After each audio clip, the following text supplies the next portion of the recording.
Imagine walking through the ruins of a once thriving metropolis and realizing that an entire civilization simply vanished, leaving behind unanswered questions that still echo through time.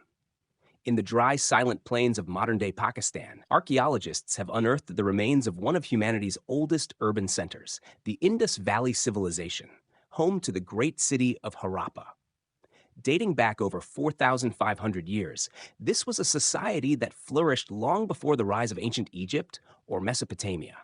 It boasted carefully planned cities, advanced drainage systems, standardized weights, and an organized economy that stretched for hundreds of miles along the Indus River. Yet despite its brilliance, it disappeared almost as suddenly as it appeared, leaving behind a haunting mystery that continues to baffle scientists to this day. When British engineers first stumbled upon baked bricks from Harappa while laying railway tracks in the mid-19th century, they couldn't have imagined the scale of the discovery.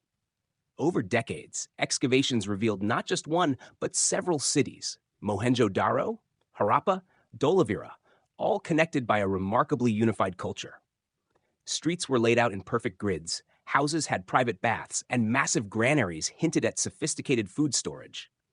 The sheer planning challenged everything historians thought they knew about early civilizations. But even more puzzling is what happened next. By 1900 BCE, these cities began to decline. The once bustling streets emptied, wells dried, trade networks collapsed. Unlike other ancient civilizations that left behind epic tales, royal inscriptions, or chronicles of kings and battles, the Indus Valley people left only their undeciphered script, tiny carvings on seals and pottery that no one has successfully translated. Without written records, scientists have been forced to piece together clues from bones, ruins, and soil samples. But every answer seems to raise new questions. Some researchers blame climate change. Geological studies suggest that shifting monsoon patterns led to prolonged droughts, pushing populations to abandon cities in search of water. Others point to the Saraswati River, believed to have dried up during this period, cutting off a crucial waterway. Yet another theory suggests flooding from the Indus River destroyed settlements repeatedly, making urban life unsustainable. But climate alone doesn't fully explain the mystery. Genetic studies show a gradual movement of people eastward, merging with early farming communities in India's Gangetic Plains. Why would such an advanced, resilient society simply disperse instead of rebuilding? Was there an internal political collapse? A disease outbreak wiping out populations? Or an invasion by nomadic tribes, an idea hotly debated by historians? What deepens the intrigue is the script. Dozens of attempts have been made to decode the seals bearing strange pictographs, animals, plants, and symbols arranged in patterns, but without a Rosetta Stone, the meaning remains locked away. Some scholars even argue it wasn't a written language at all, but a set of religious or trade symbols. If deciphered, it might reveal why the cities fell, but until then, it's one of archaeology's most enduring puzzles. Adding to the mystery, recent satellite imagery has uncovered hidden ruins beneath deserts and farmlands, suggesting many Indus Valley settlements remain buried. Some archaeologists believe these unexcavated sites could completely rewrite history once explored. Could it be that Harappa's decline wasn't an abrupt fall, but a slow transformation into a new, yet undiscovered culture? Local legends provide eerie parallels. In some villages near the ruins, oral traditions speak of a great silence that befell the cities, a sudden stillness, as if a divine curse had driven people away. While historians dismiss these as folklore, they mirror the enigma that modern science has failed to resolve. Even today, standing among the sun-baked bricks of Harappa, you can feel the ghost of a vanished people. The streets lead nowhere. Stairs descend into rooms that haven't echoed with human voices for millennia. The mystery is palpable. Not just that a city vanished, but that an entire sophisticated civilization dissolved into obscurity without leaving a single story of its fate. And that's why scientists remain baffled. Unlike Rome or Babylon, which have rich historical records explaining their declines, Harappa offers nothing but silence. As archaeologists dig deeper and satellite scans reveal more ruins, one question haunts every discovery. What unseen force could erase such a great civilization almost overnight? Perhaps the true answer lies buried still, waiting to be uncovered beneath layers of desert and time. Or perhaps Harappa holds a deeper truth, that not all mysteries are meant to be solved, and some chapters of human history remain deliberately hidden, challenging us to keep searching. High in the Himalayan foothills, where the mist clings to ancient temples, there lies a mystery carved in stone, stones that seem to move, whisper, and dance under the first light of dawn. In the serene town of Baijnath, India, known for its 13th century temple dedicated to Lord Shiva, locals speak of peculiar stones scattered around sacred grounds, massive, smooth discs that reportedly shift and hum at sunrise. These aren't ordinary rocks, they're perfectly rounded, some weighing hundreds of kilograms. Yet villagers claim they can sway or rotate slightly, as if animated by unseen hands. Travelers have whispered about it for centuries, but no scientist has yet explained the phenomenon. Legends surrounding these stones are as mysterious as their movements. One story says they were enchanted by wandering saints who used them in ancient rituals to summon cosmic energy. Another tale speaks of celestial beings descending to Earth, teaching early mystics how to harness vibrations within stone, creating tools that defied gravity. Though folklore may exaggerate, even skeptical visitors report odd sensations, a low, resonant hum, faint tremors beneath their feet when standing near the discs at dawn. Researchers who ventured to Baijnath brought seismographs, magnetic sensors, and high-speed cameras. The goal, to prove or disprove claims of movement. Some recorded slight shifts, others detected acoustic vibrations emanating from beneath the ground, almost like subterranean chanting. Geologists suggested the disks might rest on fault lines, moving subtly with thermal expansion or tectonic tremors at daybreak. But this doesn't explain their perfect circular shapes or the strange harmonics captured on audio. Adding another layer, the stones are not made of local rock. Chemical analysis shows they came from quarries miles away, transported centuries ago by people with no advanced machinery.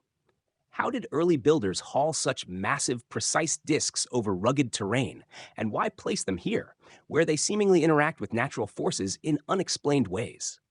During solar eclipses, witnesses describe even stranger behavior, stones emitting faint bluish glows, like trapped lightning dancing across their surfaces. Some physicists speculate piezoelectric effects caused by quartz content reacting to changes in the Earth's magnetic field. Others suspect ancient engineers deliberately tuned these rocks to resonate with seismic frequencies, possibly as primitive earthquake detectors or celestial observatories. But science remains divided. No consistent replication has been achieved under controlled conditions. Attempts to simulate the humming effect in labs failed, suggesting that the mystery is tied specifically to Baijnath's unique landscape, its altitude, mineral-rich soil, and perhaps something undiscovered beneath the temple grounds. For locals, no explanation is necessary. To them, the stones are sacred, imbued with divine energy. Monks often meditate near them, believing the vibrations unlock spiritual insight. During annual festivals, devotees circle the discs at sunrise, chanting in rhythm with what they claim is the stone's natural pulse, creating a mesmerizing ritual that has endured for generations. Standing there in the early morning mist, you can see why myths persist. As sunlight hits, faint shadows twist, giving the eerie impression of movement. Whether it's an optical illusion, geological phenomenon, or something truly supernatural, one thing is certain. Baijnath's dancing stones continue to challenge science, blurring the line between myth and reality. Even after decades of investigation, no definitive answers exist. The stones defy our understanding of physics and history, as if deliberately mocking human attempts to rationalize them. Perhaps they hold secrets of an ancient technology lost to time. Or perhaps, like all great mysteries, they are meant to remain unsolved, reminding us that nature still holds wonders beyond our comprehension. Imagine waking up one morning to find the heavens bleeding. Rain not of crystal clarity, but a deep, unsettling red that stains the earth like spilled blood. In July 2001, the tranquil state of Kerala in southern India was shaken by an event so bizarre it seemed torn from the pages of science fiction. Without warning, clouds opened and rain began to fall, not transparent and life-giving, but crimson as though the sky itself had ruptured. Residents panicked as walls, clothing, and even rivers turned scarlet. This phenomenon wasn't isolated. Reports of red rainfall continued for weeks, leaving scientists baffled and fueling rumors of apocalyptic omens, alien invasions, and biological catastrophes. The first deluge struck the district of Kottayam. Locals, accustomed to heavy monsoons, initially thought it was dust or mud swept up by strong winds. But when the rainwater was collected, it wasn't brown. It was thick, eerily similar to blood. Plants wilted under it, rooftops dripped crimson, and terrified villagers whispered of divine punishment. Soon, sightings spread across multiple districts. Newspapers dubbed it the blood rain, sparking nationwide curiosity and fear. Government agencies dispatched teams to investigate. Samples were rushed to laboratories. Early reports suggested the coloration came from airborne desert dust, possibly carried by winds from distant lands. This theory didn't hold for long. Microscopic analysis revealed tiny red particles suspended in the water, organic cells without DNA. If not dust, what were they? Some researchers claimed the particles were spores from a terrestrial algae or lichen species, explaining the pigmentation. However, others found the cells unusually resilient, surviving extreme temperatures and refusing to decay under normal conditions. Their behavior raised an unsettling question. Were these spores even from Earth? In 2003, two Indian scientists, Godfrey Louis and A. Santosh Kumar, proposed a theory that shocked the scientific community. They suggested the red cells might be extraterrestrial, microorganisms from a fragmented meteor that exploded over Kerala shortly before the rain began. Supporting their claim, locals reported hearing a loud sonic boom and witnessing a flash of light in the sky days before the first red rain. Their findings hinted at panspermia, the hypothesis that life could travel across the cosmos via comets and meteors, seeding planets like Earth. The red rain cells, they argued, could be alien microbes capable of reproducing without DNA as we know it, possibly representing a second form of life unknown to terrestrial biology. If true, this discovery would rewrite our understanding of evolution and the origins of life itself. The idea captivated global media, but met fierce skepticism. Scientists from around the world conducted independent analyses, concluding the cells were terrestrial in origin, likely spores from a common algal species, Trentipolia, abundant in Kerala's environment. Heavy rainfall and unique atmospheric conditions, they said, allowed massive concentrations of these spores to accumulate and color the rainwater red. Case closed, many assumed. But anomalies lingered. The density of red particles in the rain was far higher than any natural spore bloom could explain. Some samples glowed faintly under UV light, hinting at unusual biochemistry. Genetic tests repeatedly failed to extract traditional DNA signatures, deepening the enigma. Even skeptics admitted the event was one of the most unusual meteorological phenomena ever recorded. Adding to the mystery, residents reported strange health effects. Some claimed prolonged exposure caused rashes or breathing difficulties. Farmers said crops in affected areas suffered unpredictable growth patterns. While not scientifically proven, these accounts painted a picture of something more than just harmless spores. Over the years, red rain events recurred sporadically, though never on the same terrifying scale as 2001. Each time, scientists collected samples, debated findings, and failed to reach universal consensus. The phenomenon refuses to be neatly explained, hovering on the boundary between established science and the unknown. Kerala's red rain has inspired everything from doomsday prophecies to Hollywood scripts. UFO enthusiasts insist it's proof of alien life. Environmentalists warn it signals atmospheric pollution we barely comprehend. Yet perhaps the most chilling theory is also the simplest, that Earth harbors biological forms so strange, so fundamentally different, we've yet to recognize them as part of our own biosphere. Standing in the lush greenery of Kerala, it's hard to imagine such dread. The region is paradise-like, with coconut palms swaying and rivers glistening in sunlight. But locals who witnessed the 2001 blood rain say the memory never fades. They recall looking skyward in terror, believing the world was ending as crimson drops fell silently around them. 2 decades later, scientists still study preserved samples, hoping that modern genetic sequencing might reveal long-hidden secrets. Yet the mystery remains unsolved. Was it a rare but earthly algal bloom magnified by unique weather conditions? Or did something truly alien visit Kerala, hidden in raindrops from beyond the stars? The question remains suspended in the humid monsoon air, unanswered. When the sky rains blood, do we look for answers on Earth or far beyond it? There's a bridge in northern India where travelers dare not linger after midnight because they say the darkness there is alive, echoing with the cries of unseen souls, screams that freeze blood and bend the very rules of reason. In the state of Uttar Pradesh, along a lonely stretch of road between Kanpur and Lucknow, stands an unassuming century-old bridge spanning a narrow, sluggish river. By daylight, it's ordinary, a worn, moss-covered structure crossed daily by buses, rickshaws, and villagers on foot.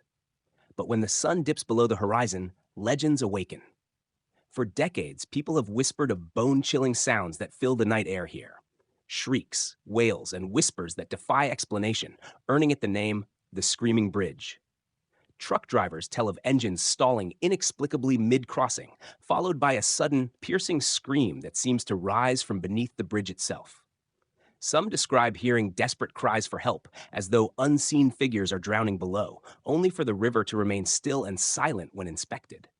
A few have claimed to glimpse pale, skeletal hands emerging from the water, clawing at the bridge's edge before vanishing without a trace. Many refuse to travel this route after dark altogether. Local lore links the haunting to a tragic event in the early 20th century. It said a colonial-era train once derailed near this site during a violent storm, plunging carriages filled with passengers into the river. Rescue efforts were futile. Scores perished, their bodies swept away. Some villagers believe their restless spirits haunt the bridge, eternally replaying their final moments. Others tell of a different horror, a group of prisoners being transported across the bridge long ago, executed unjustly, and thrown into the waters below. Their cries, they say, have never ceased. Paranormal investigators have made numerous nighttime visits, armed with EMF detectors, thermal cameras, and sensitive audio equipment. Recordings frequently capture inexplicable high-pitched screams or guttural growls that no wildlife or wind patterns can explain. Thermal sensors have mapped sudden, fleeting heat signatures, shaped vaguely like human forms on the bridge's surface, only to disappear seconds later. Skeptics attribute the phenomenon to natural causes. Bridges can amplify and distort sounds, especially in windy conditions. The river below occasionally emits gases from decomposing organic matter, which, when ignited, might create strange noises. Nocturnal birds or jackals, with their eerie calls, could be responsible for the shrieks. Yet locals dismiss these theories, insisting the sounds are too human, too anguished to be mere animals or environmental quirks. Perhaps the most chilling accounts come from those who have crossed the bridge alone at night. Many report the unsettling feeling of being watched or followed by unseen presences. Some claim that when they turn to look back, they briefly glimpse shadowy figures walking behind them. Silent at first, before erupting into blood-curdling screams that reverberate through the structure. These figures vanish if approached, leaving only a suffocating stillness behind. One widely circulated story tells of a motorcycle rider who attempted to cross the bridge at 3 a.m. Halfway across, he felt an invisible force tugging at his bike, slowing it down. Then came a scream so loud and close that he believed someone was right behind him. Glancing over his shoulder, he saw nothing, but when he accelerated to escape, unseen hands seemed to clutch at his clothes. He swears he barely escaped, returning the next day to find long, scratch-like marks along his motorcycle's frame. The government has occasionally tried to investigate or renovate the bridge, but workers often refuse night shifts after hearing unexplained noises themselves. Despite its eerie reputation, no physical evidence of paranormal activity has ever been definitively documented. Yet the reports persist, consistent across decades, passing from one generation of locals to the next. Psychologists suggest mass hysteria or shared cultural memory may play a role, with stories fueling fear and shaping perception. But if it's all superstition, why do even first-time visitors, tourists with no knowledge of the legend, report the same chilling screams? Some scientists speculate low-frequency infrasound generated by wind or geological factors might trigger fear responses and auditory hallucinations. However, such theories can't fully account for recorded sounds resembling human voices captured independently by multiple investigators. Standing on the Screaming Bridge at night is an unnerving experience. The surrounding silence amplifies every footstep. Fog from the river drifts like ghostly tendrils. And then, suddenly, a distant wail slices through the darkness. Not quite human, not quite natural, reverberating across the water. Whether it's a trick of acoustics or something far more sinister, you feel it deep in your bones, an instinctive urge to run. Some believe these screams are a warning, urging travelers to leave before tragedy strikes again. Others think the voices belong to trapped souls, crying out for justice or release from an eternal nightmare. Whatever the truth, no scientific study, no engineering report has silenced the legend of Uttar Pradesh's Screaming Bridge. It stands as a grim monument to unsolved mysteries, proof that even in our modern, rational age, there are places where the veil between the living and the dead feels razor thin, and where the night itself seems to scream. Deep in the turquoise waters of the Andaman Sea, sailors whisper of a phantom island, an elusive speck of land that appears on maps, lures ships toward its shores, then vanishes into mist as if it never existed. For centuries, mariners navigating the Bay of Bengal and the Andaman Archipelago have spoken of an island that defies logic. Known in old maritime charts as Vanishing Island or Ghost Isle, it has been described by explorers as lush, green, and seemingly uninhabited. Some claim to have set foot upon its sandy beaches, even camped overnight, only to awake adrift in open water with no sign of land in any direction. Others insist the island moves, shifting locations like a living creature, forever evading discovery. The first recorded account dates back to 1881, when a British survey ship reported sighting an uncharted island west of Little Andaman. The crew mapped its position, noting palm trees, freshwater streams, and exotic birds. Yet when a second expedition returned months later, nothing was found, not even a sandbar.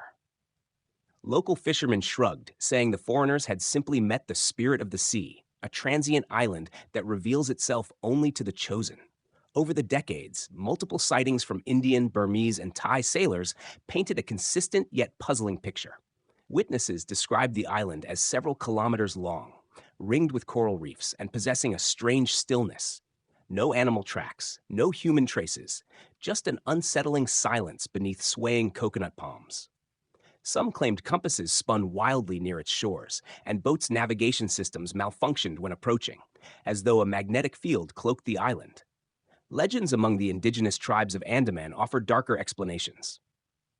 They tell of a cursed land once inhabited by an ancient, advanced civilization that angered the ocean gods.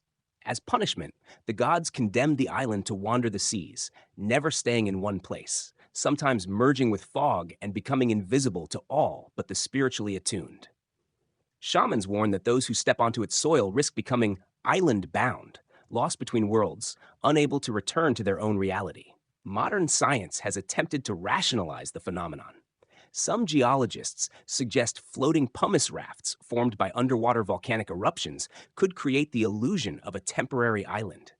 Others propose mirages caused by atmospheric refraction over hot ocean currents, a phenomenon known as a fata morgana. While these explanations may account for distant sightings, they fail to explain testimonies of sailors who physically walked on the land, gathered coconuts, and even filled canteens with fresh water before it mysteriously vanished. One of the most chilling incidents occurred in 1964, when a small cargo ship reportedly ran aground on an uncharted island south of Port Blair. The crew disembarked, exploring dense forests filled with massive ancient trees unlike any seen on nearby islands. That night, they built a fire and settled in, believing they had found a potential new trade post.